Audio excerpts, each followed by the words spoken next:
Good morning, all students. So, we are discussing the voltage sag. That is a part of our unit number 2.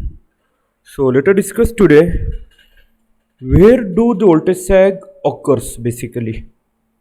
So, voltage sag occurs either at the or both at the utility side as well as the load side. So, first, let us discuss the utility system. Voltage sag can occur on the utility system both at a distribution voltage and a transmission voltage. Voltage sag is nothing but it is the voltage magnitude event. The magnitude of the voltage is in between the 10% to the 90% and which has a duration of 0.5 cycle to the 1 minute. So this is referred as the voltage sag as per the IEEE standard 1159. So voltage sag can occur at the utility side in both distribution as well as the transmission voltage. Voltage sag which occurs at a higher voltage will normally spread through a utility system and will be transmitted to the lower voltage system via transformer. So the diagram indicating is AC input, there is a generator which is connected to the bus bar, that is a point of common coupling, and there are different feeders which are connected to that bus bar. So suppose the impedance of any of the single feeder, if there is a fault on any of the single feeder, due to the fault, the circuit breaker or the relay and the relay will get operated at that particular feeder and that feeder will get tripped down. So the load connected to that feeder will get switched over to the other feeders which are connected to the same bus bar. So due to this, there is overloading phenomenon of the connected parallel feeders. So voltage sag is nothing but due to connected load, due to increase in the load, there is a drop in the voltage magnitude in between the 10 to the 90% and it is less than the 1 minute. So again, let us see inside the industrial plant. Voltage sags can be created within an industrial complex without any influence from the utility system. So in the industrial site, even though the utility system is running in a healthy condition, the voltage sag may occur or may get created in the industrial complex. These sags are typically caused by starting a large motors or by the electrical faults inside the facility or in addition to the energizing the capacitor bank. So let us see what are the causes of the voltage sag. So we till time we discussed about the where do these voltage sags occurs?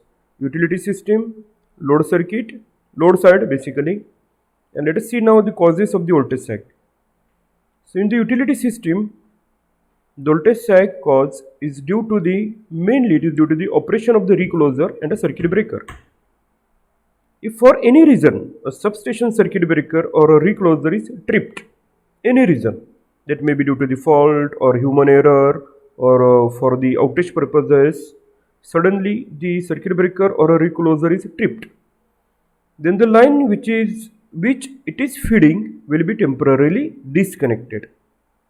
All the other feeder lines from the same substation system will see this disconnection event as a voltage sag which will spread to the consumer on these other lines.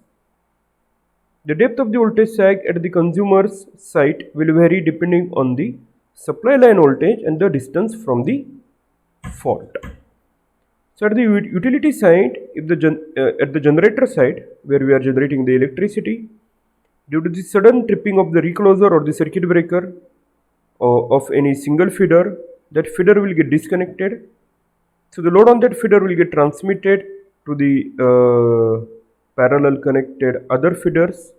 So these feeders subsequently will experience the voltage sag phenomenon. Equipment failure. If electrical equipment fails due to the overloading or cable fault etc., a protective equipment will operate at the substation. and the voltage will be seen on the other feeder lines across the utility system. So particularly the equipments which are connected in the industry, heavy motors, if they got failed due to the overloading or the cable fault, then the tripping circuit used to protect such equipment will get operated.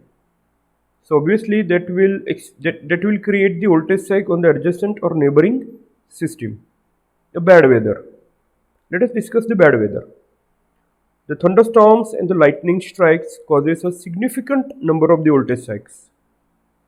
If the lightning strikes a power line and continues to the ground, this creates a line to ground fault.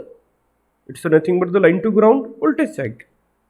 The line to ground fault in turn creates a voltage sag, and this reduced voltage can be seen over a wide area. Note that the lightning strike to the ground causes a voltage sag on all the other lines. So the circuit breakers and reclosers operate more frequently in poor weather condition. Frequent tripping of the circuit breaker. Getting? So due to this, there may be a voltage sag phenomenon, voltage sag event like face to the ground. So we are discussing the natural events basically. See here, bad weather conditions. High winds can blow the tree branches into the power lines. As the tree branch strikes the line, a line to ground fault occurs which creates the voltage sag. Again, if the line protection doesn't operate immediately, a series of the sag will occur if the branch repeatedly touches the power line. Broken branches landing on the power line causes the face-to-face and face-to-ground faults. Next is snow and ice built upon the power line insulator can cause the flashover. Either the face-to-ground or face-to-face voltage sag events may occur. Similarly, snow or ice falling from one line can cause it to rebound and strike another line. So this is nothing but the shorting in between the adjacent phases causes the face-to-face or face-to-earth voltage sag. These events causes the voltage sag to spread through the other feeders on the system. So basically these voltage sags are nothing but creating the event like face-to-face, face-to-ground voltage sags, and which are very severe to